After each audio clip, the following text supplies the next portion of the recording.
like you lost another one.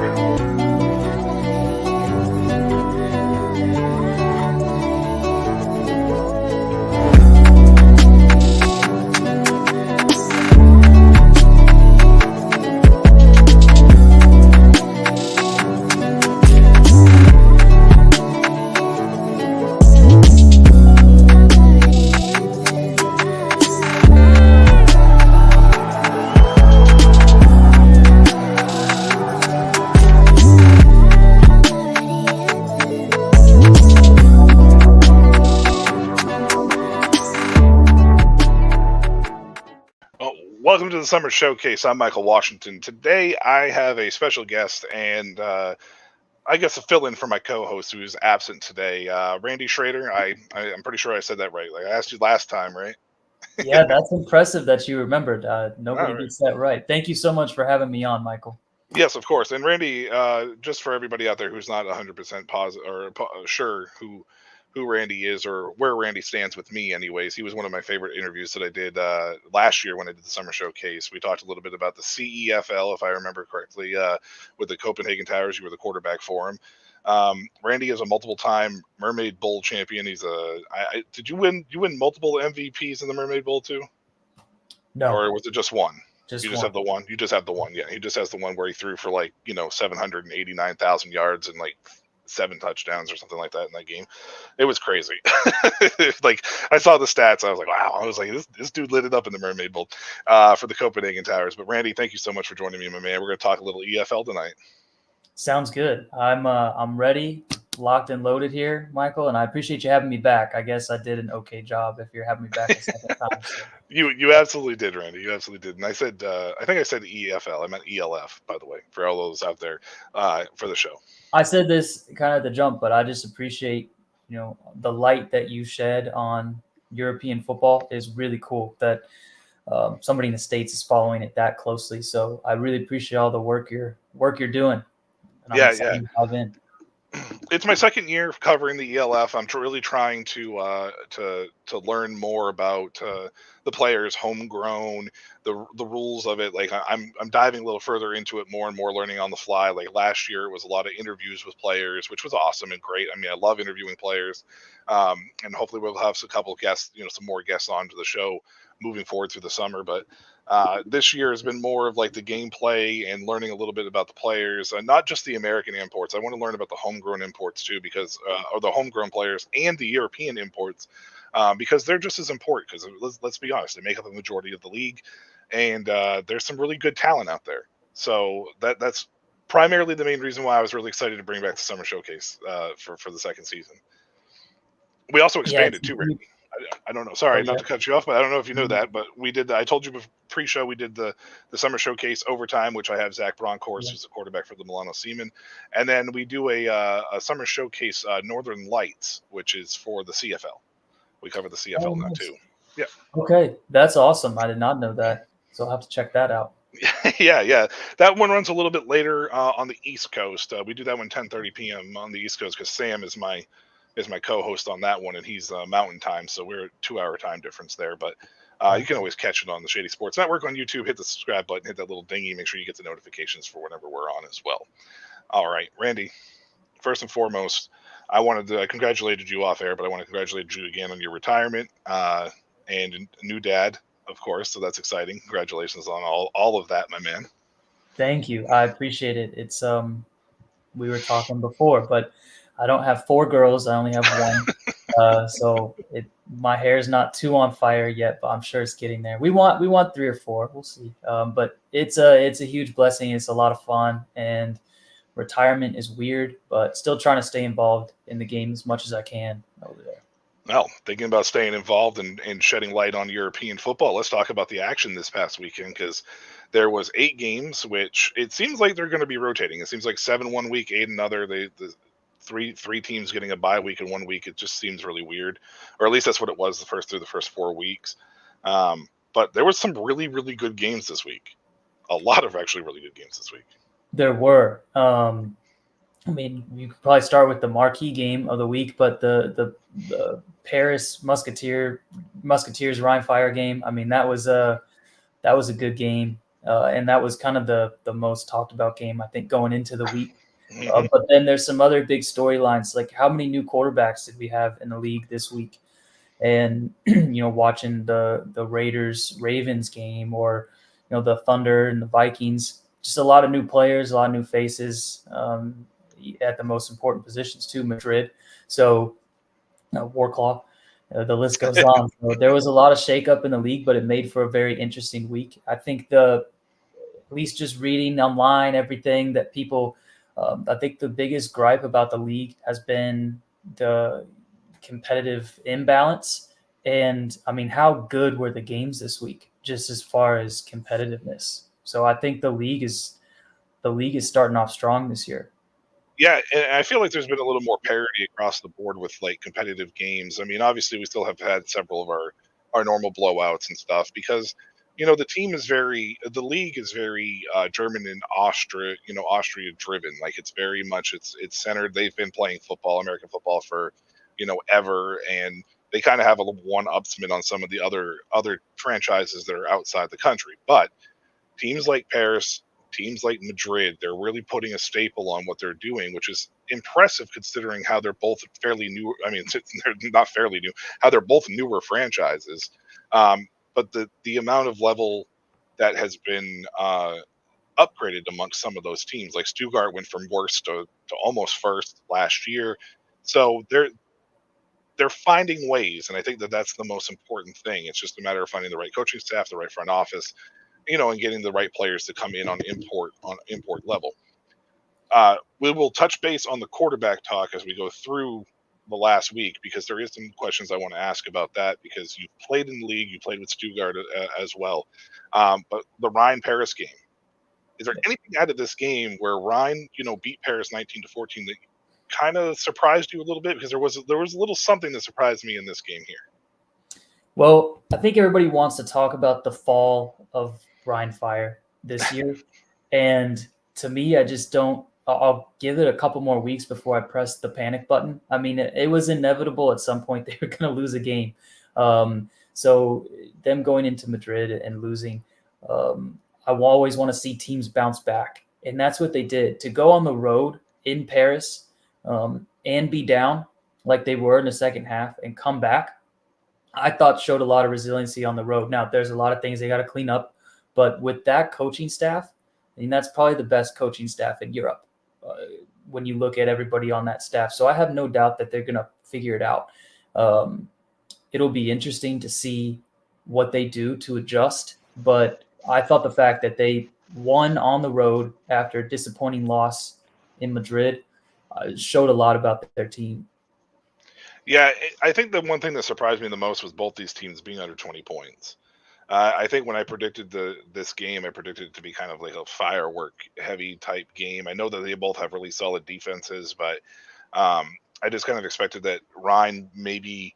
I mean, I predicted Ryan to bounce back this week, so I'm happy with the result as far as that's concerned. But I'm just really more surprised at the inconsistency we're seeing from J. Clark in this offense. Like it just feels out of sync. Now they lost a ton of talent on offense. I mean, that was the first thing that really happened is losing all that talent. But Paris, after last week, was really looking like that they were setting themselves up to make a really, really good push at being an actual legit contender.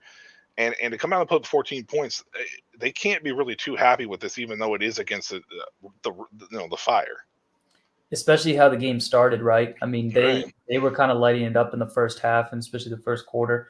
So I think that goes to my point is just, and not that Paris doesn't have good coaches, they have great coaches, but the Rhine Fire, in my opinion, have the best coaching staff in Europe, and it showed.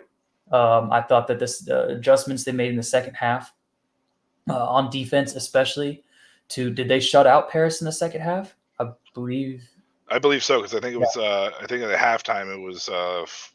Yeah, I think Paris. Yeah, Paris had scored everything in the first half. So And Tom Sula, he's a defensive guy. So just to see what they did, stifling that Paris offense in the second half, I thought was very impressive. And so I guess to your point about the low scoring affair, it is a little the Rhine Fire offense seems a little clunky. You're right, but they have the most important thing, and that's when things aren't going right. Can you turn around and hand the ball off and pick up 5-6 yards of carry? And they can right now, and that's what's keeping them in ball games. Once they figure out the passing game, which I'm sure they will with Jadrian Clark and Andrew Whitinger, like they'll get it going eventually, and when they Mm. do, it's going to be dangerous. But right now, they only really probably need to score 23, 24 points to win most of their games. Yeah, Glenn Tunga is playing lights out right now, and I mean 200 plus yards of total, all-purpose yards from scrimmage, or are all-purpose yards from scrimmage, or all scrimmage yards, all scrimmage yards. That makes sense. Was like I think he hit that right at the end of the second quarter, right at the start of the third. I mean, it was early in the game overall. So I mean, Paris did well. They showed that they can hang with the top team in the league, and I think that should be like a moral victory for them. It was just, I feel that they were probably looking at this Rhine Fire team, kind of licking their chops, going, well, maybe we can get one over on them, and they just fell just short. So maybe Um, Zach Edwards and company can turn that around and take it personally into next week.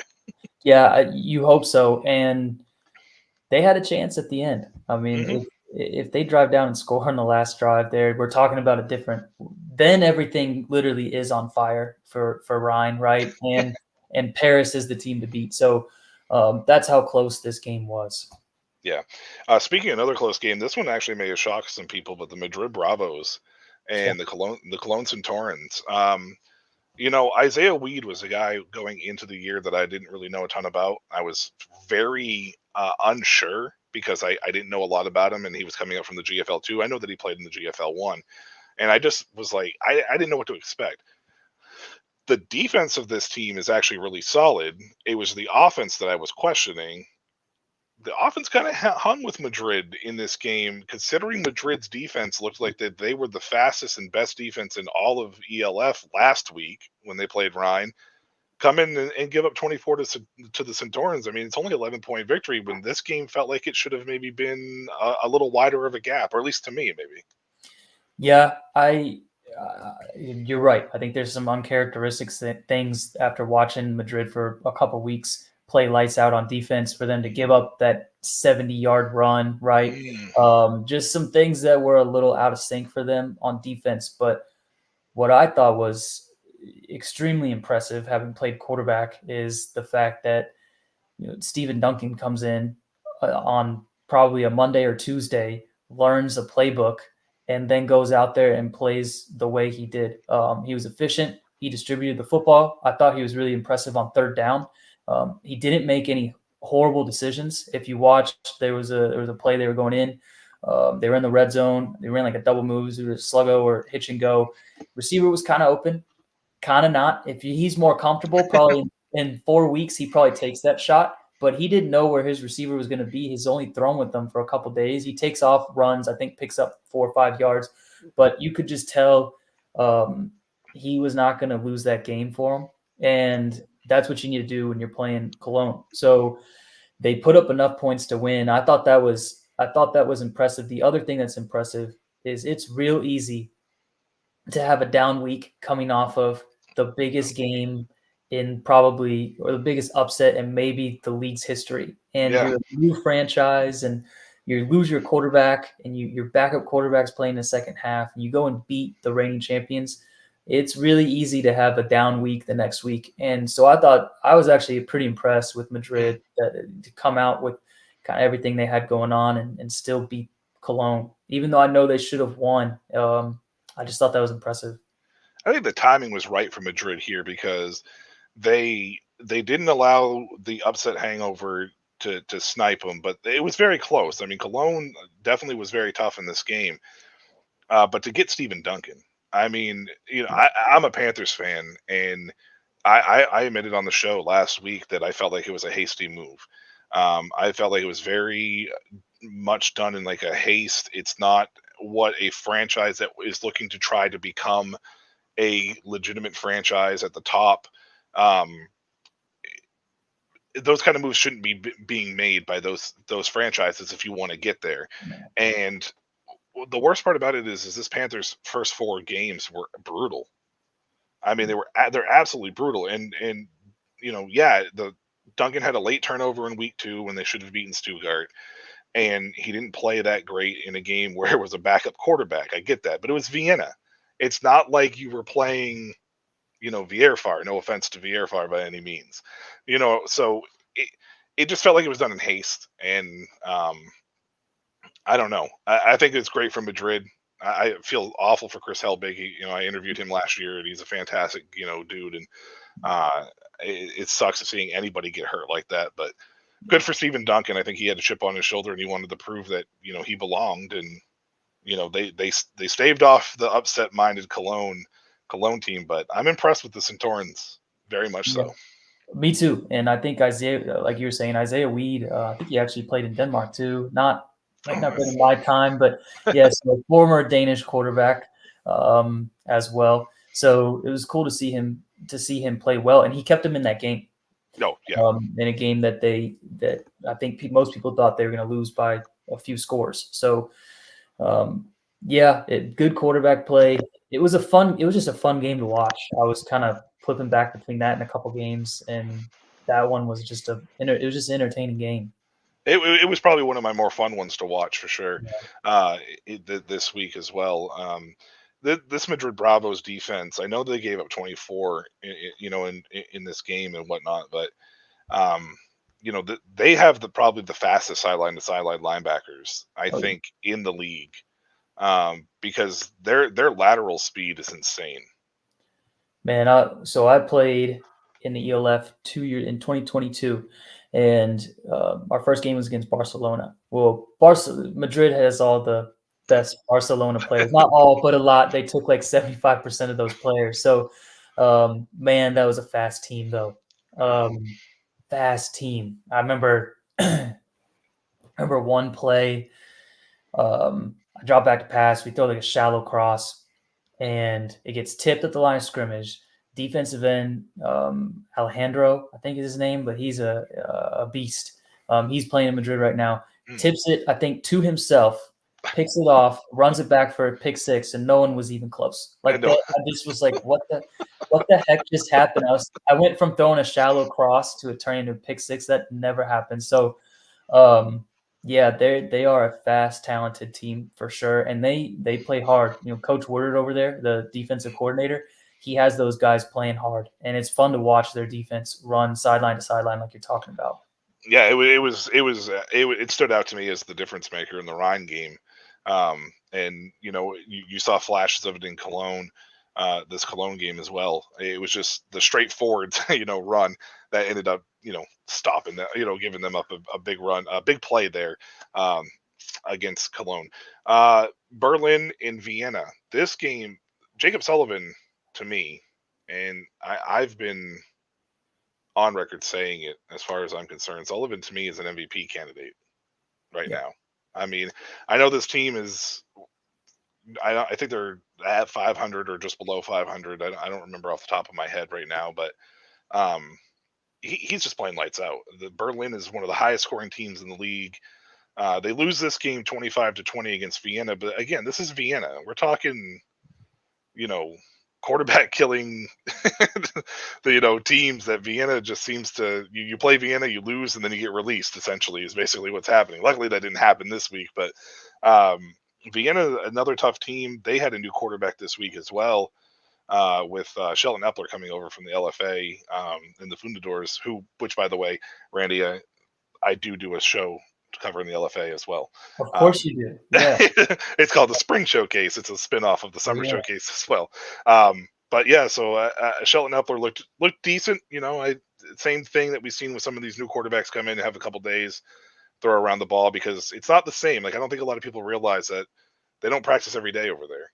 It's I think it's like every other day or 3 times a week or something. And so to be able to come in and kind of put up the showing he had, I thought was kind of impressive. Man, so impressive. So Shelton's a friend of mine, and played against him 3 times in Denmark. He played in the same league as I did, and got to know him and his wife, and now they have I believe 10-month-old baby. So thinking about all that, I was just like, man, good luck. They called him. He jumped on a plane with his family with a baby, a overseas flight, right, red eye, and then had to get ready to go a week and a half later. So I can't imagine that would be stressful. And you don't know the offense. You probably don't know anybody's name. He probably still doesn't know everybody's name. And I've been in that situation in Denmark. I came in and played the game 2 weeks later, and you're literally sitting there like, shoot, what is my right guard's name again? And you try, but you just so for him to go in there, and it was rough in the first half. It was tough to watch, just watching him as a fan of his, a friend of his. But the way he stepped up in the second half, and like you said, Vienna is so good that they kept him. The defense kept him in that game, and then Shelton Epler was able to go in and finish it. And how impressive was it for him to go in there being down by a couple scores in the second half and coming back and winning that game? So hats off to him. I thought that was one of the most impressive things of the week. Just like kind of Stephen Duncan came in and won on a short week there, and Perry with the Raiders. But I just thought, man, what awesome quarterback play to be able to come in or 3 of the games this week on a short week or a short couple days or week and a half and go win close games. I mean, that is extremely hard to do. As far as Jacob Sullivan, yeah, man, he's a beast.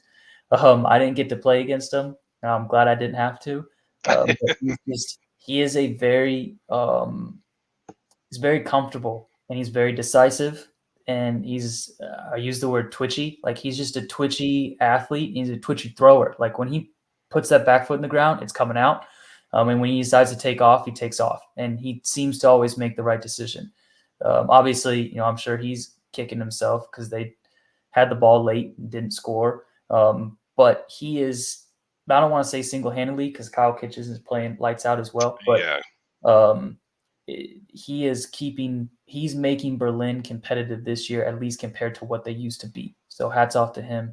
That was the other thing with Sheldon Epler. I mean, going against Kyle Kitchens is no easy task, and for that to be your first game, man, especially he got smoked a few times the first few times and fumbled a couple times, and that it's hard to not have that get into your head as a quarterback, to have that clock speed up and everything. And for him to come out there and still lead his team back with literally being on his back half the time he dropped back to throw in the first half, man, I was impressed. I'm happy for him.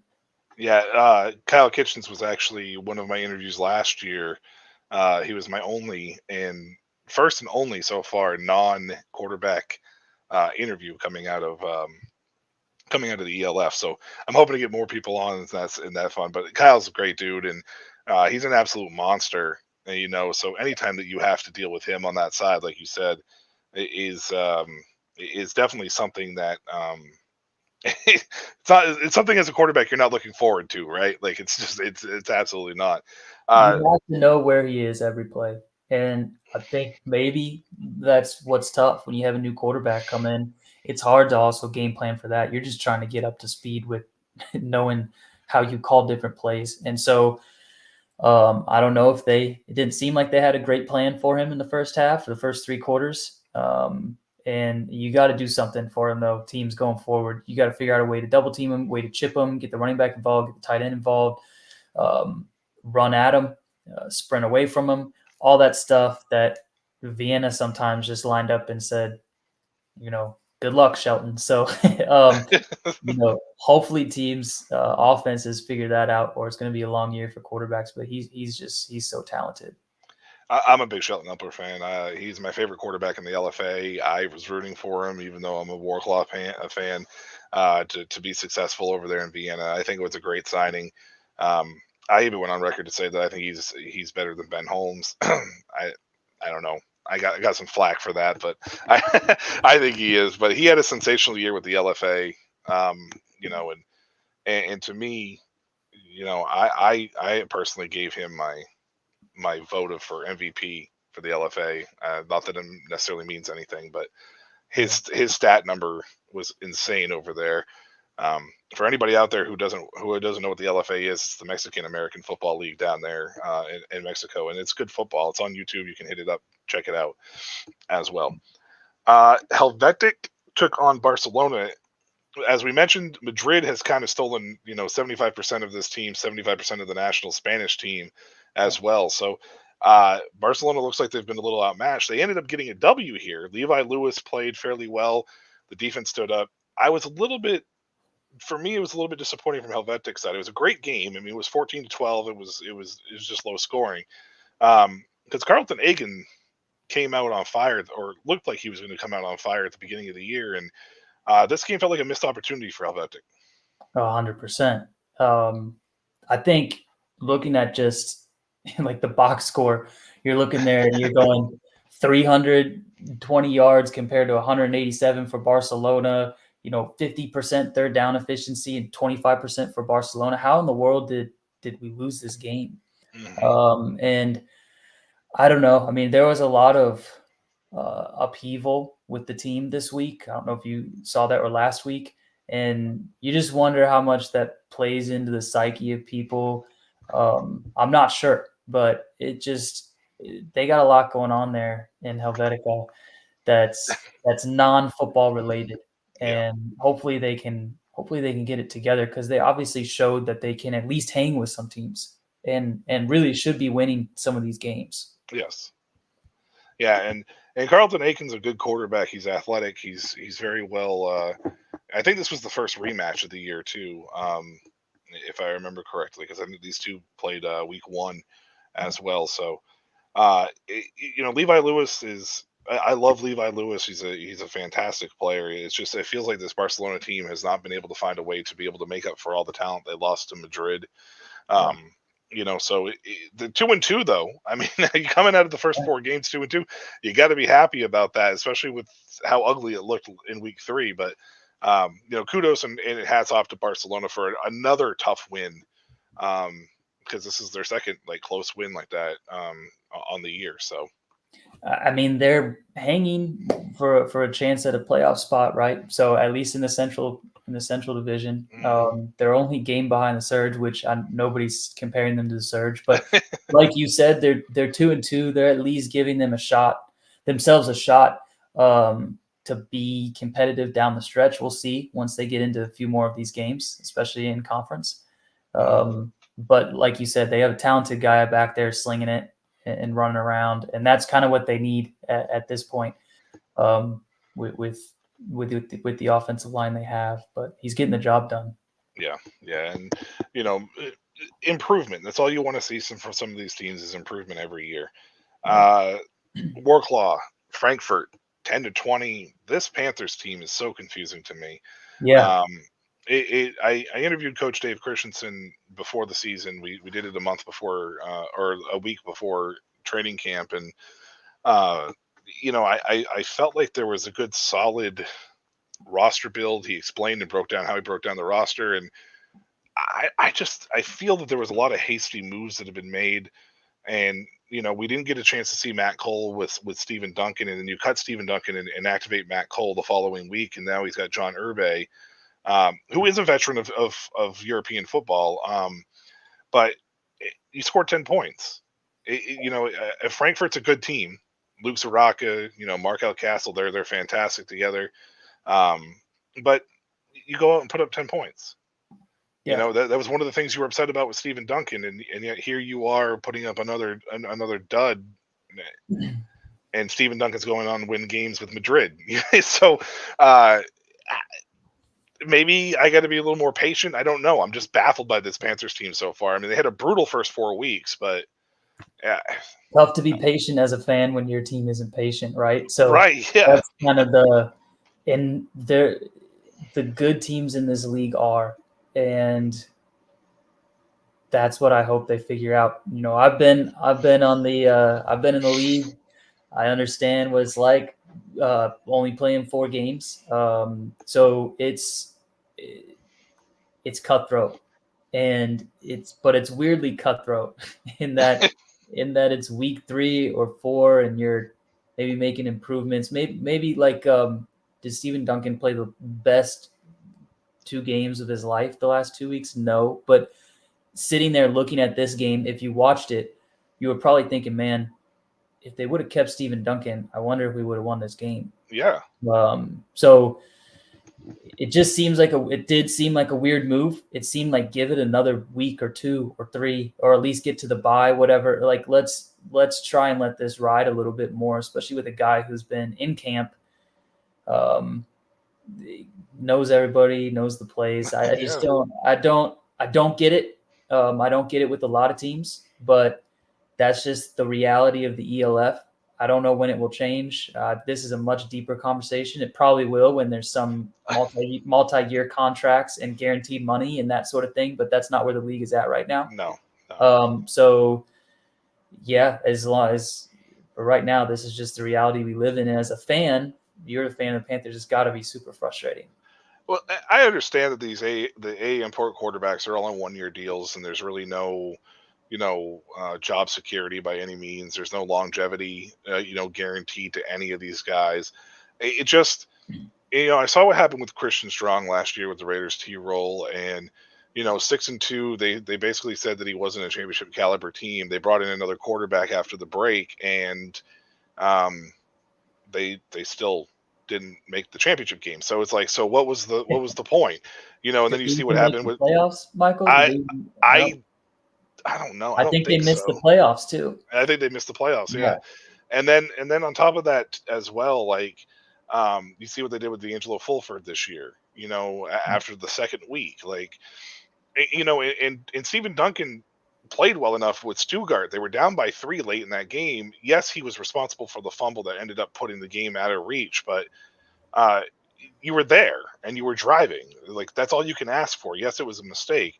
And the following week was dreadful. I mean, against Vienna, but like we discussed that, it's Vienna. It's not like it's one of those situations where, it was like, one of the younger, younger teams in the league, like Helvetic or Vierfar or whatever. So I don't know. It's frustrating to see it from a player standpoint, because it does make it less appealing for quarterbacks to want to come over and play, in the league too. Because I worry about N'Kosi Perry. I mean, sure, he played great this week, but what's his leash going to be like for T-roll, and what what's John Urbe's doesn't have a great track record with that either, right? So it's weird, right? I mean, and you talk about how good Vienna is, and to make a decision after that game. I mean, we played Vienna week 3 when I was playing, and I mean, I've never been hit that much in my life in a game. I mean, I was hurting after that game. That's just Vienna just gets after you, and they're a very, very good team, and they have very good defense. Probably top 3 defense, 2 defense in the league. So that's what he was facing. I don't know. It's for the sake of the league, I would like to see more commitment to these guys. But I mean, at the end of the day, the Americans are still disposable a little bit, and that's their prerogative, and that's fine. I think, I don't know. If you're Steven Duncan, you gotta be feeling on top of the world right now, right? So yeah, you're gonna be happy for sure. And again, same thing with the Panthers. I mean, it's tough to come in on such a short notice and perform. So hopefully they can get it turned around. Know a couple of guys there. They got a good culture, seemingly, and they got like you said, their roster on paper looks really good. So hopefully they can get it turned around, and maybe we all look like the idiots here in 4 weeks when they go on a big tear. And hopefully that's the case, and they can. They have the roster to do that, and they have the coaching staff to do that. But we'll see. Yeah, they 23 combined points in the last 3 losses. I mean, it's 10-3, 10-3, and 10. I mean, it's not like it's been absolutely dreadful. It's just, I think that when you take a look at an A import from a standpoint of a European club, you're looking at a quarterback who lives, breathes, and dies football. And if it's super successful right off the jump, we'll see if we can get somebody else to come in and do it. It just felt like the offense never really got going in this game. AJ Wetland's a monster. I absolutely love that guy. I was shocked when he got released, but I was excited when we ended up getting him. Like, so hopefully we can hit some parts of the schedule and kind of start getting some momentum and some confidence built back up for sure. So Yeah. And AJ is a heck of a player, man. Where I played against him in my conference in college, and I'll never forget. We were running a corner post and 40, 50-yard throw. They're playing Tampa 2 coverage, which Tampa 2 coverage, the two deep safeties are splitting the field in half. And then the middle linebacker is supposed to cover the middle of the field, deep middle. So I drop back to pass. We have our fastest guy in the slot. We run a corner, post, double move. I throw the post. AJ Wetland picks the ball off 45 yards down the field and takes it back for a pick six. I don't know why no wonder I didn't last in the ELF. All my stories are about throwing picks. about throwing but, but man, I just was like, who is this guy? So he's awesome, and he's a lot of fun to watch. Just the way he's the heart and soul of that defense, the heart and soul of probably that team. So I have no doubt that they have the players to turn it around. Hopefully they do it. Yeah, and the offense could have been a little bit out of sync because it was Matt Cole's first game back, John Yerbe, first game there. So we'll see if these two can get some rhythm and some chemistry here moving forward. The Milano Seaman game and the Stuttgart Surge game was very interesting to me because Milano was in this game. This game was what was it, like 12-9 at one point in time. There was a pass interference call that might have been one of the weakest pass interference calls I've ever seen that ended up leading to Stuttgart scoring a touchdown and going up 19-9. And it felt like that after that call, Milano just couldn't get out of their head. Yeah. They started making mistakes. There was a bunch of penalties. They were letting Stuttgart extend drives. The offense was all out of sync. And I don't want to put it on one play, but it just felt like that one particular call that then ended up leading to the touchdown because it was on third down. They would have got off the field. Just kind of took this team and just spun it, and the next thing you know, it was a blowout.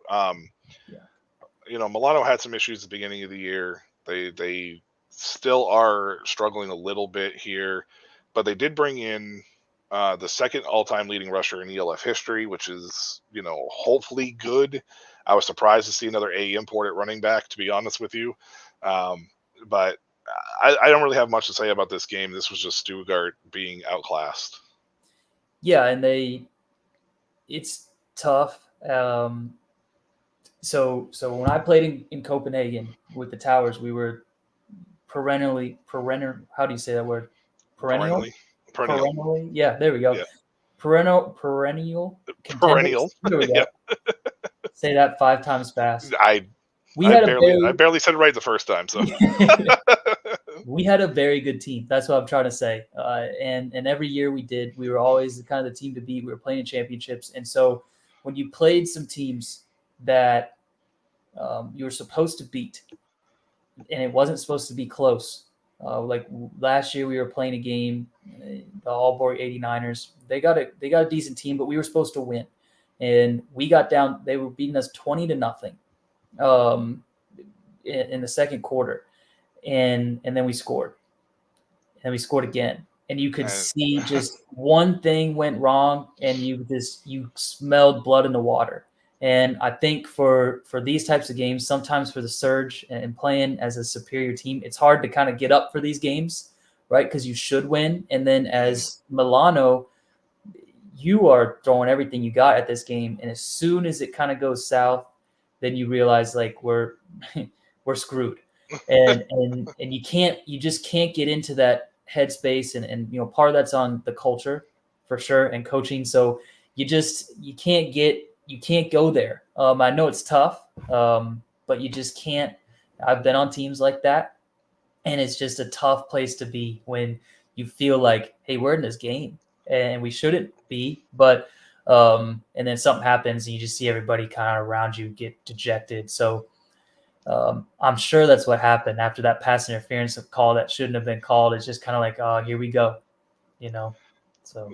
Sam says that you look like a future coach, just so you know. Oh boy! I need a clipboard and a hat and my visor. Yeah, I mean, I'm just saying. I mean, if your coach as good as you analyze things, I think that you will have a bright future as a coach if that's the case. So let's just throw that out there. I You know, appreciate it. I appreciate it. um, the game of the week, in my opinion, at the end of the day or the end of the week, was the Munich Ravens and the Raiders T roll. This game was sensational. Yeah. Chad Jeffries is finally finding his stride with the Ravens after week one. They came out, took the next two games after that one personally, showed it on the scoreboard.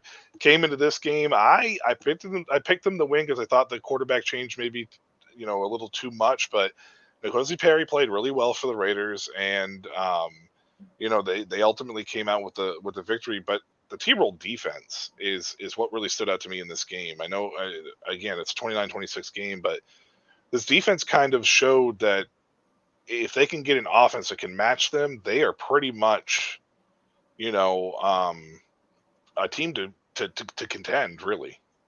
They're a top four team probably in the league, Mm. if they have that. So um, yeah, they've always been the cream of the crop in Europe outside of Germany, at least as long as I've been playing.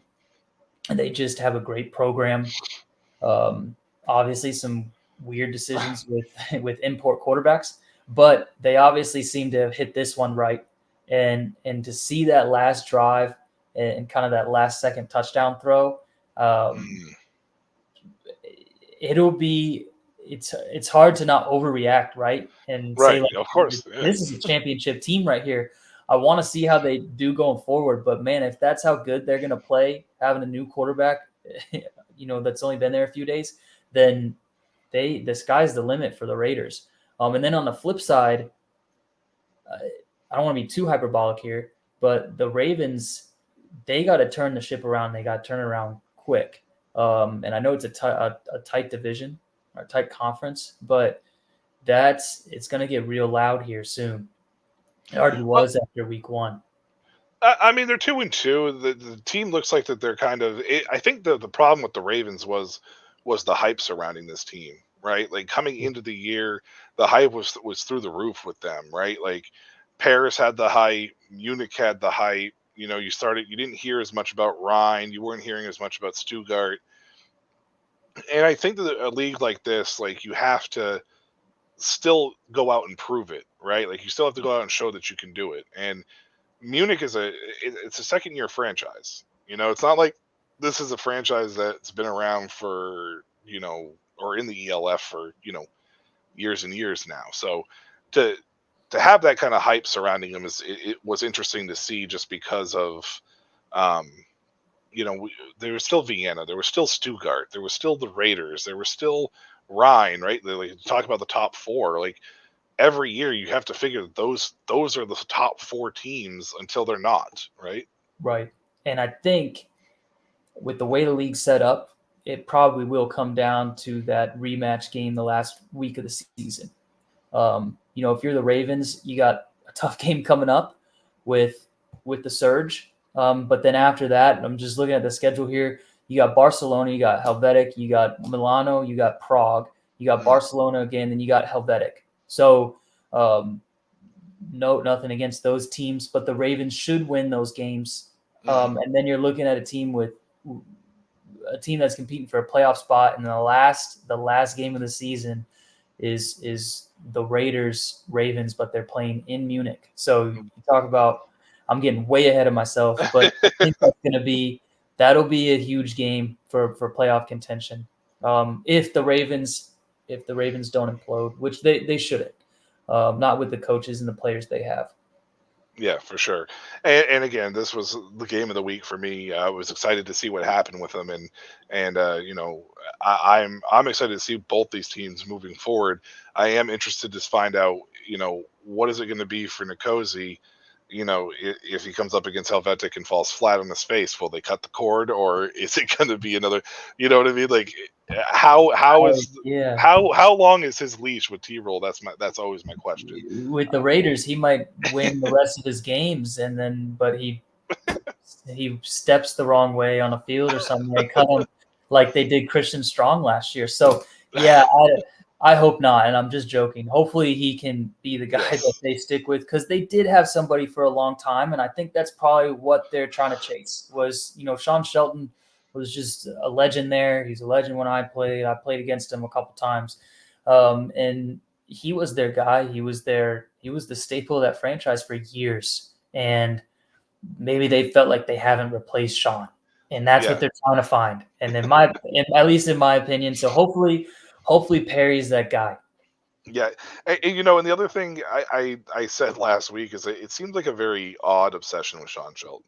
I'm just gonna throw that. It just like I get it, but at the same time, like he's not there. Like stop trying to find like this isn't Terminator. You're not you're not gonna find a 2.0 right away. It's gonna take a Right. while. It's So kind of like filling, at least in European football, it's like filling Tom Brady's shoes or something. I mean, it's just a tough thing a franchise staple yeah, for a long time, and it's tough. It's those guys don't grow on trees.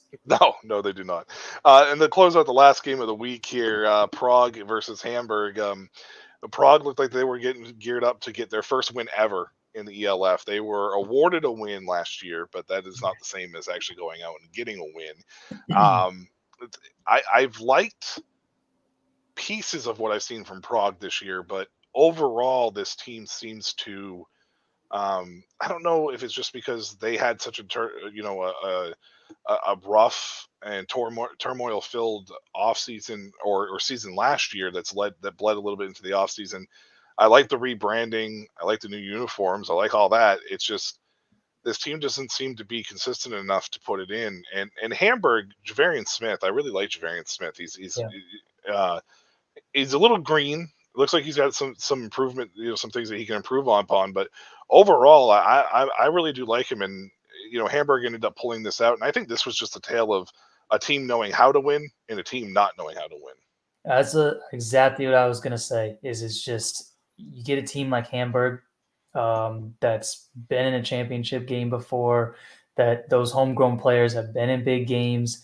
They don't get phased when they're down 3-0 or it's a close game with Prague. Um, Whereas, like kind of like we talked a lot about with the Milano game, it's just once the ball starts rolling the wrong way for you with Prague, it's like everything just went to crap. Mm. and um, but they have some dudes. They have some players on Yeah. that Prague team. And I think it is just there's always that saying in football, you just gotta get the first one. Like, you just gotta get that first win. Hmm. And then it starts to get rolling. And the Prague hasn't been able to do that obviously since they've joined. So hopefully they'll have some opportunities to do that. But this was kind of, I felt like, the league is getting tighter. The league is doing a better job, a good job at developing these homegrown players. The fact that a Czech team can compete with a German team and only lose by 10 points, I think the future is bright for the league when you have that. And the gap it's not widening; it's growing narrower between these teams. And I think that was my takeaway from this game. Yeah, and just before we go into a commercial here, real quick, I just want to mention that last year was my first year diving into the ELF, and through the first 4 weeks, I feel like there's less blowouts than there was last year. Definitely. And that's something from an ELF standpoint as a league that you need to be really, really happy about. Now, I know that they scheduled like your conference rivalry games in week 2, and a lot of teams have had some pretty are top heavy with the scheduling. I just overall, I really just feel that the league as a whole is growing and getting better. And I think the more eyes and visibility that's on this league, I think you can start recruiting in more top tier talent. What I will say before we go into break, and Randy, I want to get your thoughts just real quick, or you can stew on them for about 30 seconds and then come back out of the break and let me know. I'd like to see them get rid of the import, and I'd like to see them get rid of the import because if you're going to be a league that's going to be a representation of all of Europe, I think that those players should be bouncing between teams, or should be able to. And from an import standpoint, I don't think the quarterback should count against the import. I'm interested to see what your thoughts are on the other side of the break, but I'll explain why I say that.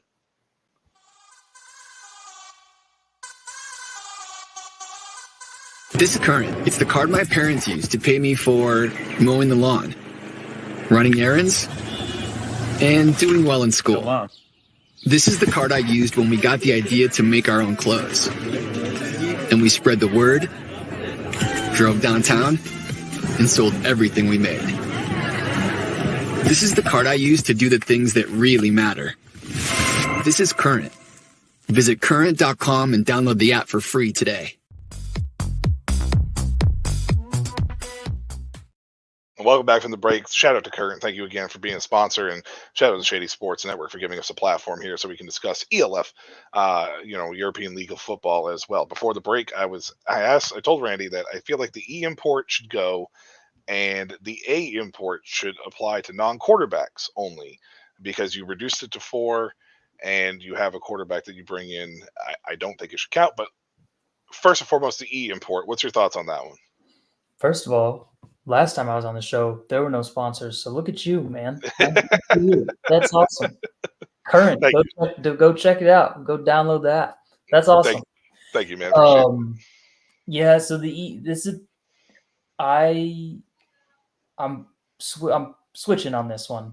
Okay. And why I say that is I used to think like you, especially playing in Europe. I just think to pan-European league, get rid of the E spot. Where I think the league is right, they're talking with them about this a little bit, is just if you look at these smaller countries like your Czech Republic, like your Austria, right? There's not that many people live in Austria compared to Germany, compared to France. What you do by not limiting E spots is you create a vacuum for your best players that are supposed to be homegrown but are going to go play somewhere else. So you look at a country, let's take Czech Republic, for example. You know, if let's say all of your best homegrown players there's 17 teams, you exclude the one from Czech, so there's 16 teams outside the Czech Republic, and 6 or 8 of your best Czech players leave to go play elsewhere. I mean, that's a huge blow to your team. Yeah, so that's where I think from a competitive balance standpoint, I understand what the league is doing. I agree. I think like looking at it from the American perspective, I used to be like, why in the world would we like take the NFL, for example? What if the Carolina Panthers, I live here in Charlotte. What if the Carolina Panthers were like, you could only have 6 players from outside the state of North Carolina? It's just, that'd be nuts, right? That'd be so stupid. And I think that's how I was kind of thinking of it too. Like, let's open up all of Europe. But I think the more I listen to the league explain it, I get it. And I'm kind of on board. So that's what I mean by I switched. I think that's a fair point. That's a fair point. There's room for an E import, but if the league wants to grow and expand into other countries, they got to put a limit on it, especially those smaller countries.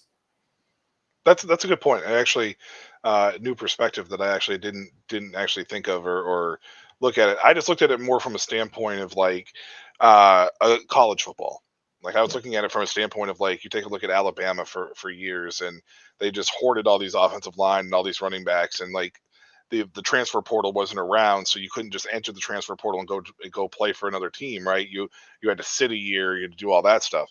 And I was looking at it from a standpoint like Vienna, the German teams, the Austrian teams that have such a head start on these other countries, and some of these guys that aren't getting as much playing time may be able to go to like VRFR or may be able to go to Helvetic or Milano to play without it being in a roster limitation. You know what I mean? Like that's kind of where I was looking at it from a standpoint, but the way that you just explained it, the way that league looks at it, I actually might be a little closer on the 50-50 mark on that now. I hear what you're saying. That's how I used to think too. But just the more I get into it, I think what the league is trying to do at least is right. I'm not saying that it's right forever. Hopefully football is developed in Europe to the point where you can open it up. But I just don't think we're there yet, and they want to make sure the league is competitive. Yeah, no, that, and again, I think it's also awesome because a lot of these franchises are starting to build youth programs and starting to bring, so I get it. I get it from that standpoint for sure. So look at that on live TV or live podcasting. Randy changes my mind. Look at that. Look how good that is. That's awesome. Okay, what about the A import thing? My Yeah. before we go a little further into that, my thought process here is you've limited it to 4, right? You've limited it to 4 as far Mhm. as it's concerned. You're automatically guaranteeing one to be an A import for the quarterback for the most part, right? There's really no homegrown quarterbacks. Even the backup quarterbacks that you have that are homegrown, when a player goes down, generally they bring in another A import, right? Like it's just the way that works. Um, would it be helpful to some of the teams that are a little bit behind if they didn't have that restriction on just that one quarterback import, and let's say maybe they get a import wide receiver and an import lineman, Yeah. and that counts better on the offensive side, and you can still have the A import quarterback. It just doesn't necessarily count towards that A spot. I don't know what your thoughts on that are. That we agree on this one. So that's I think that should be the case. I don't know if it should be that way across the board. For example, like if you, and I think that's what you're saying too, like maybe if you finish in your conference at a certain or whatever, you finish the bottom 5 teams in the league, whatever, however the league wants to do it, you get an extra A spot. Mm, And maybe it's just one, or maybe like you're saying, the quarterback doesn't count towards that A spot. I think the league eventually wants to get to the point where there's some European quarterbacks that are developed well enough that they can play. yeah, And we saw that the first couple of years actually with Cologne. They had a German quarterback and they had a couple of imports, 2 American imports on offense that weren't quarterbacks. And it made it interesting to watch. So I agree. I mean, I think if you finish maybe every team that finishes bottom of their conference or bottom 2 or whatever, you get an extra A spot. Maybe not on each side of the ball, but you get to pick yeah, 5. I think that would go a long way. I mean, imagine if Milano had another American, they had an American running back and American receiver, and all of a sudden, maybe they're somewhat competitive, the Enthroners, right? It would just make the league, I think, a little more balanced, yeah, especially considering the fact that most of these teams that aren't um, hanging are the newer teams and are in smaller countries. They're not in your German markets. They're not in your French market. Like they are in kind of where, like you said at the beginning of the show, like Germany's had such a stronghold on American football for a mm, long time. Austria, um, France, it's even coming up pretty big. So it'd be great to get another American import. I totally agree. yeah. It just crossed my mind. I was watching the LFA this past season. It was my second year diving into the LFA, and they had a homegrown quarterback in the championship game, and I Awesome. I, I thought that was kind of awesome to Yeah. see in that standpoint. I mean, they got beat by the team that they lost to, or it was 22-0 over the class of the last 2 years, including the playoffs. So, I mean, it was basically like Vienna, taking on a team that's got a homegrown quarterback. But it was just got me thinking about it, and I was just curious about it. And I mentioned it before on the show. Uh, but I like the idea of if you finish in the bottom half, maybe getting that extra spot to try to level it out. I will say though, like I said at the beginning part of this show is through the first 4 weeks, it feels like there's less blowouts than there was last year through the first 4 weeks. So that's good. That's an improvement. That's what I like seeing from a league standpoint. It shows the growth. So What would you do as far as, would you give everybody an extra A spot? Well, how would you do it? I agree that the way that I would look at it is I agree that you should do it from a standpoint of probably the lower leagues, just some of the smaller countries to start off with, because they are behind. I mean, I know you can only use that for so long before it starts leveling itself out, but they are behind in the sense of the development aspect of it. But I feel like a team like Milano, like you said, you could spend one on the wide receiver, running back, or even if it was just a running back and an offensive lineman, Right. right? Like because the Italian football league is still going. The IFL is still going. So like the Parma Panthers are playing in the IFL Cup coming up, and it's like who on that team could go to Milano right now and help that team out at the ELF level, right? Because they play earlier in the year, so a lot of the Italian talent aren't making it over at the beginning of the season, right? So um, I think it just small things like that may help out in a sense. Um, Everybody has an A import quarterback, at least to start the year. Yeah. So it's like, how much of an advantage could it be for a team that ended up at the bottom half of the league to be able to get an opportunity to either bring in a second wide receiver that's an A import, or an offensive lineman even to help out, maybe a center. Center's a key spot for a lot of people that they don't realize it. Things like that. I played center. I know how how hard it can be, even though it doesn't seem like hard on paper, right? It's one of the hardest positions, I think, as far as the offensive line is concerned, to learn, because I played all over the offensive line, but center was my key spot. But it just I don't know. I just got thinking about it, like I like that bottom half of the league type thing, and maybe they do it for a little bit until it levels itself out, until everybody catches up. Yeah, I wouldn't be opposed. I think that'd be a good idea. I think it would make for some more interesting games when you get to kind of these teams where you're looking at like a Munich Ravens playing in Throners or something, and you're like, oh man, is it going to be 60-0 or 70-0? And Right. it might make it a little more interesting, and overall help that team and help the league and help develop players. You think about it from just a player perspective. The Americans do help, and most of them, if you're playing in Europe, you're there to teach too. And so imagine being on the offensive line for one of these teams that finished below 500, and the next year you got an American offensive lineman that you're learning from. It would help, I think, bring up that entire side of the ball, position group, every top down. So I think there's a lot of positives to it. Well, I just think also on the standpoint, like you take a look at Berlin, and the year before you finish in the bottom half of that conference, and then Berlin makes the playoffs and makes a push, and then the following year you bring in an A import to help block Kyle Kitchens. Right. Like it levels out a little bit as far as that's concerned. It could change, the competitive nature of it, and at least give some of these smaller franchises a legitimate opportunity and chance to grow, to be able to shrink that gap at a little bit of a quicker pace than what we're seeing right now. Well, the NFL does it. I mean, in the form of you get a higher draft pick. If you finish, depending on how you finish. So they obviously can't do a draft in Europe. It's just not feasible. But it's something like this to even it out a little bit that fluctuates year to year I think would be really good for the league. Yeah, I don't know. I mean, I don't have connections with anybody in the ELF front office, but I mean, if I did, I would definitely just throw it out there and see if it stuck to the wall. But we'll see what happens with that.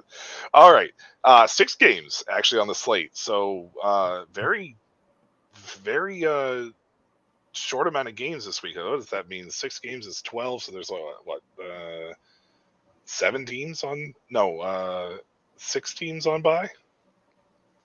Is that right? Yeah, 18 teams, right? There's 17. Yep. So, yeah, a lot of teams on bye this week for sure. Yep. Absolutely. Yeah, it is. Yeah. It's kind of weird.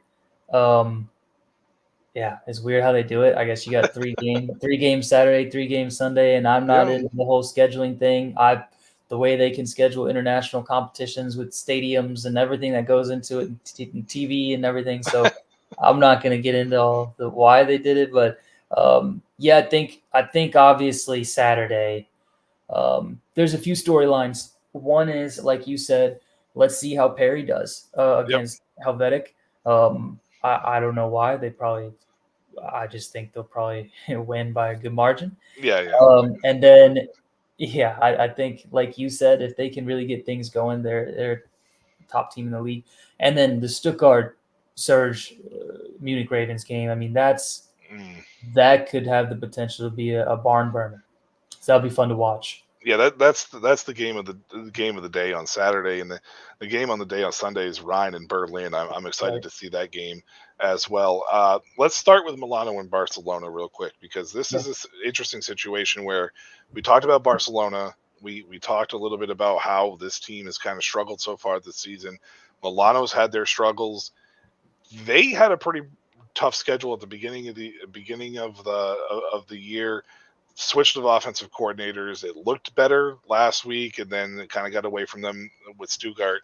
Um, do you have a prediction on this as far as like where you see this go? Because this game could either be like end up being the best game of the weekend, or it could end up being a nightmare of a game to watch. Yeah. Yeah, and Milan beat the Helvetic by a touchdown the week prior, right? So they won 14-7. So it's on paper, it should be a really close game, right? I think. Do I have a prediction? Man, sorry, No, I'm sorry. I'm gonna try and put on my prediction hat here. I don't know. It's hard. It's hard. It's hard. It really is hard. I feel like this is a toss-up game. Is it? It's In in Barcelona. Barcelona, It right? is in Barcelona. Yes, it Yeah. is in Barcelona. So. And I know Zach's on the show, so I feel like I gotta.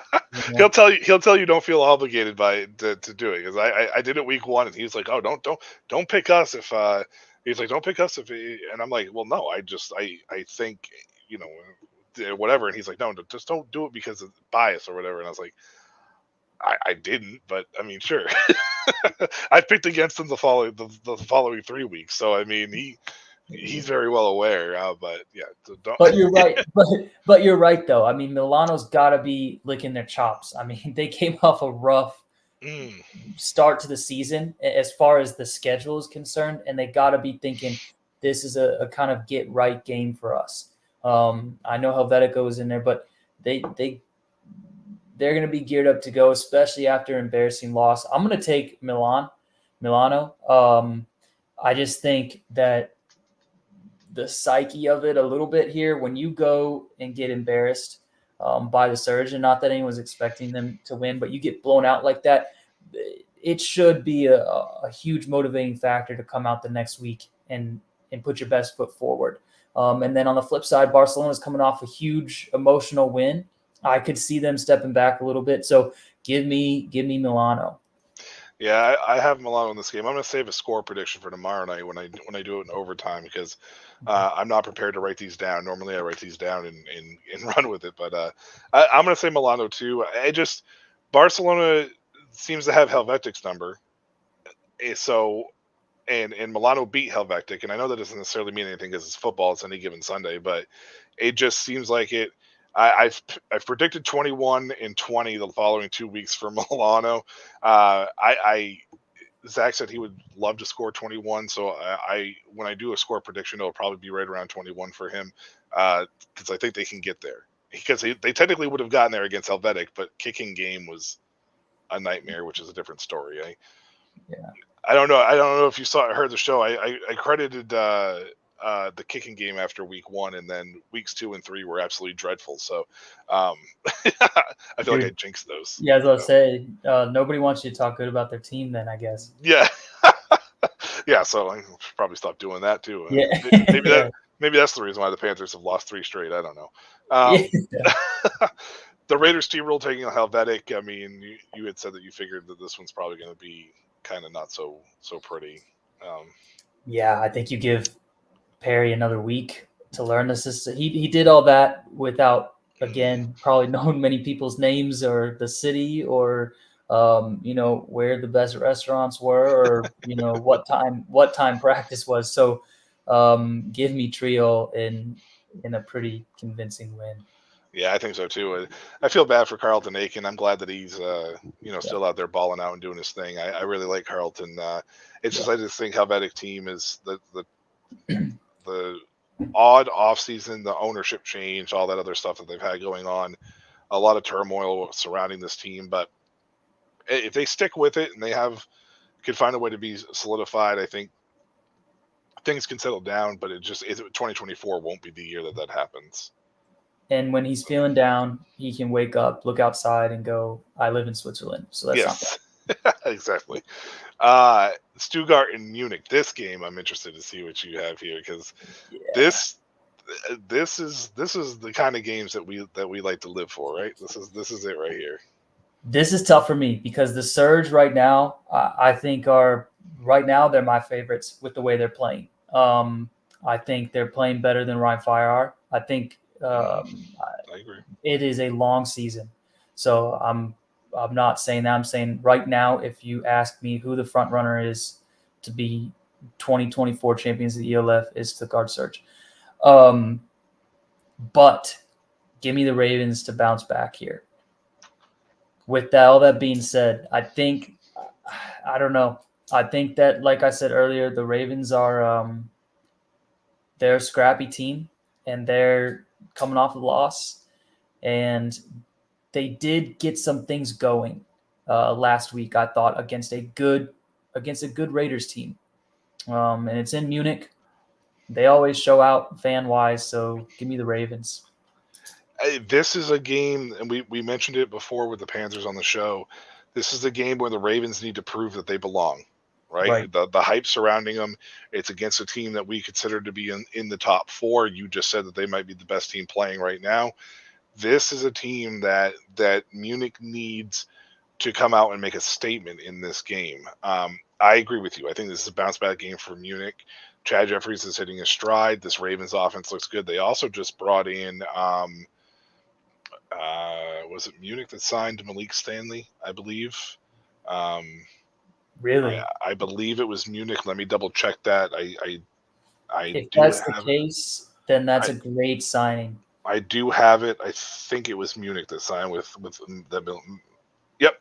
Munich signed Malik Stanley, who was the league leader of the LFA with the Cadillos this past year as well. So he's coming in game ready.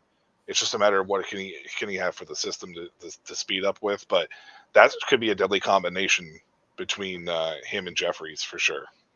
And like you said, yeah. So Munich is a team to worry about down the stretch when him and Chad Jeffries get their connection going. But Malik is one of those guys where he's so freaking big that it's just kind of like just give him a chance.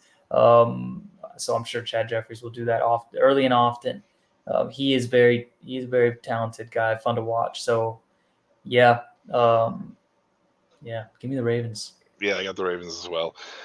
Vienna and Prague is starting off one of the Sunday slates. Unfortunately for Prague, they're just not there yet with Vienna. This game could be ugly fast. Yeah, I think Sheldon Epler having another week there under his belt. Vienna is just the team that they are. You saw the way they stayed in it after a game that probably 95% of the teams in the league would lose, would turn the ball over and having the slow start they did. But that's the Vikings are just so talented, such a good team. Give me the Vikings in a pretty convincing win. Yeah, unfortunately for Prague, like I hope they stick with it. I hope it continues to be a situation where they're able to truck along and keep going. Kari Lyles, I feel like, has improved, slowly but steadily over the course of the first 4 weeks, and I think that he'll eventually get there. It's just I think this is a matter of, again, a team that's been there and a team that isn't quite there yet. And it might be just the experience factor of these two franchises, but hey, crazier things have happened in football, so who knows? And I love Shelton Epler too, as well. But the next game is the Warclaw Panthers and VFR the Enthroners, and this is interesting to me. And the reason why I say this is interesting to me because this is the second year in a row that the Enthroners have had their import quarterback hurt and put on IR.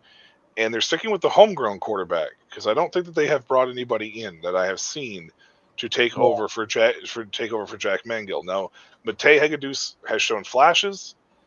It's just a very odd decision, or I guess from a standpoint of a franchise. There's obviously a lot of rumors swirling around in Throners. I don't want to get into it too much, but is it just odd? Is it odd to anybody else? Is it just me or? No, it's odd. It's Yeah. odd. Like, are you throwing the towel in for the season already? I don't understand. And nothing against, their quarterback, their homegrown quarterback. I think he, like you said, I think he played well last year. Yeah. But it is just weird the decisions being made. Give me Warclaw. Yeah. Absolutely. I don't know if that's a tough one. Give me War. Yeah.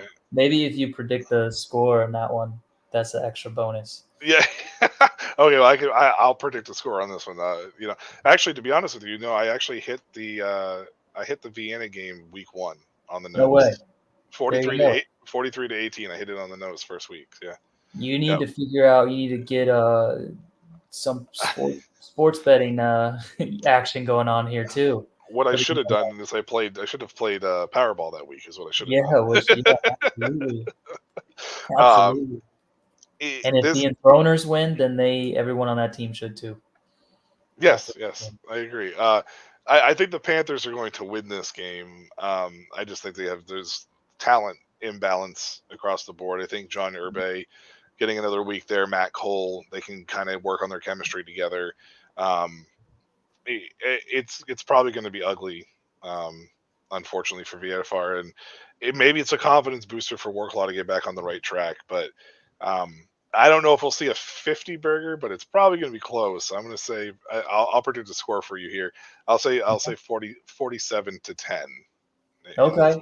I was I'll say gonna 40. go. I was gonna go 38-3. So we're Okay. kind of in the same. VFR maybe gets a late touchdown.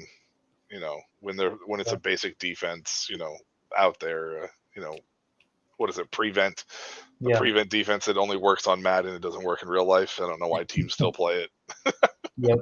There's nothing more frustrating than the prevent defense at the end of games, Randy. I'm telling you now, from a volunteer coach and former player standpoint, it is the most frustrating thing when defensive coordinators start calling prevent defenses. I'm just saying. It's only there's either prevent or you can do what oh my gosh, who was the defensive coordinator for oh man, the Jets. He's been in the NFL for forever. Saints, Browns, Jets. Anyway, there was a game in the NFL a few years ago where he went. There's ball was on the 50-yard line, probably 20 seconds left. They were up by a touchdown, and instead of going prevent, he sent a cover 0 blitz, and they That lost the hurts. game. Yeah. Greg sounds like a Greg Williams thing. Greg Williams. Thank you. That's who I'm thinking of. DC Defenders. DC Yeah. Defenders defensive coordinator for the UFL this year. Yeah. That's one. And Greg Williams is one of the most frustrating defensive coordinators I've ever watched. I'm a DC Defenders fan. Trust me, it's been very frustrating. He loves to roll the dice, so hey, like he's gonna stick true to who he is. My head coach in college was best friends with him, so we heard a lot of stories about Greg Williams. But yeah, scared is something he is not. So it's either why can't we do something in between? Why can't we, why can't we do something in between prevent and cover 0 and then play kind of a base defense here a little bit and know where the sticks are and know the situation and go from there. But just throw your most creative blitzes out there. Just stop playing prevent, then you can't play prevent against guys like Tom Brady, Peyton Manning, and Patrick Mahomes. But teams always do it, and they always get torched. I don't get it. It makes 0 sense to me. You even see, hey, it happens to the best when Bill Belichick trots out Rob Gronkowski in a prevent defense, and they lose. Yeah, so it's just it gets everybody at one point, right? Yeah, it's just I don't know. It's so frustrating to see sometimes. And the last game on the slate, and probably the second best or best game, whichever you want to look at it, the Rhine Fire take on the Berlin Thunder in Berlin. Yeah.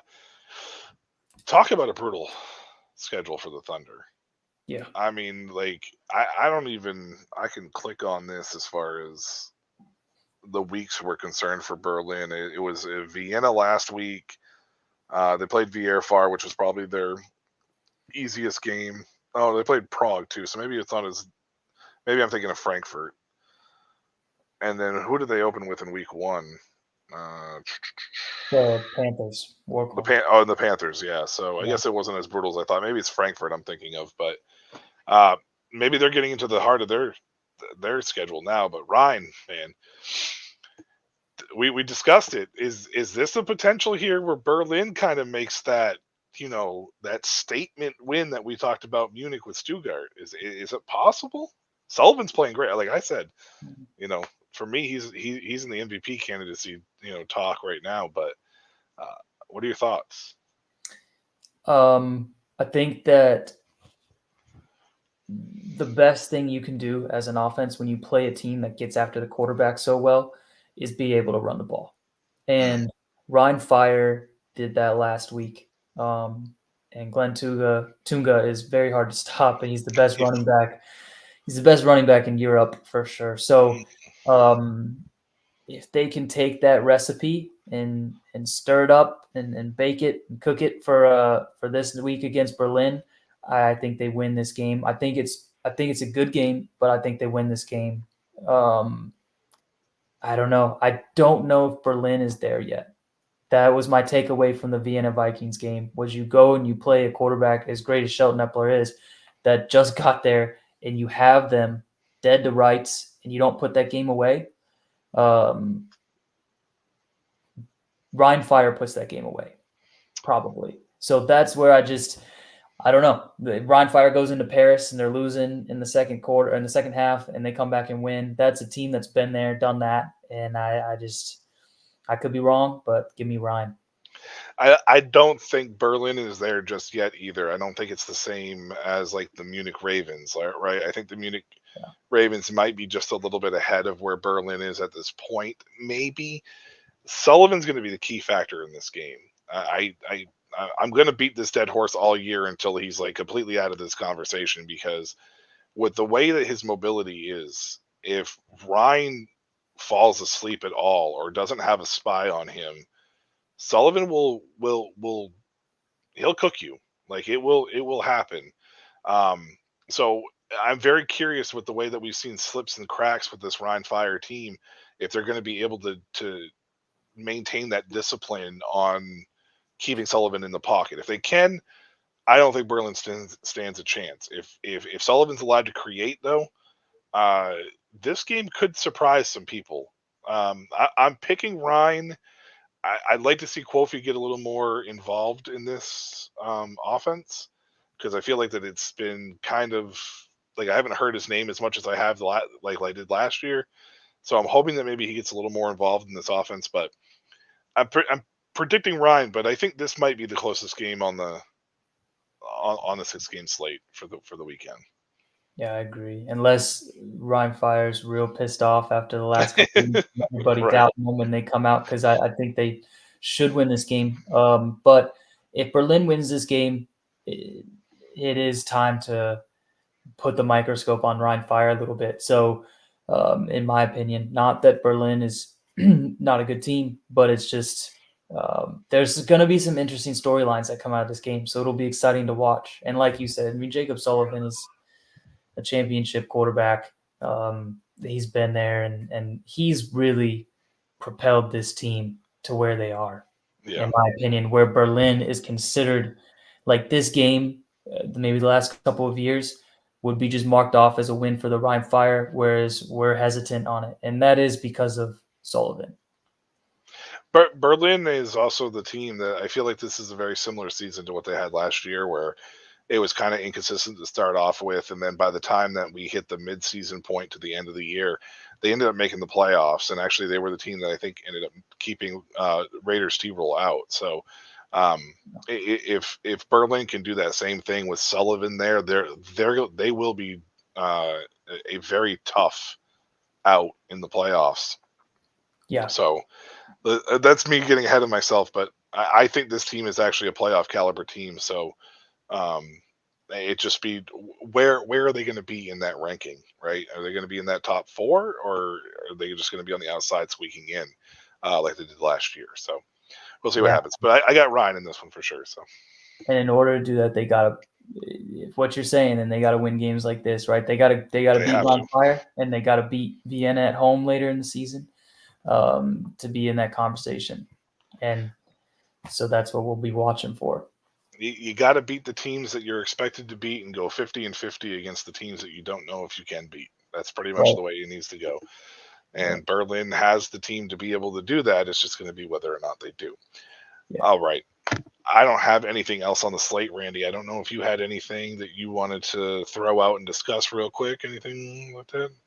Nope, we covered a lot. We covered a lot. We did cover a lot of ground. Randy, and actually, as a special guest, is there any shout outs or anything that you just want to give real quick to anybody or anything out there? And any news, maybe? I know you're not really active on social media or anything, but any big things that you may or may not have on the horizon that we can kind of keep an eye out for, or no? I'm trying to get better. My manager, Caroline Schroeder, that's my wife, is really trying to drive that point home that I need to better with my social media. So try and look for a new Randy Schroeder here in a couple of weeks. Nice. Probably just when I played in the ELF, she was like, "You have to have a better social media game," and I just said, "Here's my login. Like, just few posts and story, whatever, because I just can't even keep up with it." No, man, nothing right now. Okay. I appreciate you having me on. Yeah, for sure. I appreciate all that you do for football, and especially shedding light on European football. It's such a niche sport that's growing rapidly, and to see the interest in America is super cool. So I just appreciate all that you do for the sport. Yeah, and for sure. Go download Current, the app. Yeah, download Current for sure. Use our code as well while you're at it, because that code is a lifesaver for the promo as well. Randy, thank you so much, man. As for me, my social media game's improved over the time. I'm on almost any of the social media apps you could think of. I'm trying to make more of a presence. I even downloaded an app that probably a lot of people haven't even heard of a lot of, and I got a little bit of a following on there for actually the National Women's Soccer League. Actually, has been kind of where I've got my little following going over there. Nice. Yes, I do all sports, man. It's crazy. Like Sam's like, I don't understand how you do it. Like, how you watch sports is insane. And I'm like, dude, it's just how I've always done it, man. Like, it's crazy. I don't know. But that's the Blue app, or Blue Sky is what it's called. I'm on X, obviously, Threads, Instagram. I'm on all that stuff. Facebook, you can hit me up on any of it. Just type in my name, I should pop up. It's either a Warclaw Panthers picture or a Calgary Stampeder picture right now. That's the way I do it. When it's in season, it's the team I cheer for, and those are the two teams right now that are in season that I have for outdoor football. Also on the slate tomorrow. Tune in for Summer Showcase Overtime. I got Zach Bronkhorst, quarterback for the Milano Seamen, as well. And then at 10:30 p.m. Eastern, we have the newest Summer Showcase series. It's Northern Lights. Covers the CFL. We'll cover everything CFL action with Sam Shady as well. And then on Thursday, I run a fantasy football for the NFL. I run a fantasy football dynasty, campus to Canton, Devi leagues, anything you can think of outside of maybe really redraft on Thursdays with my good friend Mark Ongst, and that's called Dynasty Academy, and that's at 8 p.m. Well, 8:15 p.m. Eastern time here on the Shady Sports Network as well. So download the Current app, hit subscribe, hit like, hit the little notification button for the Shady Sports so you can get all those shows if you're interested in it. And until then, have a good night.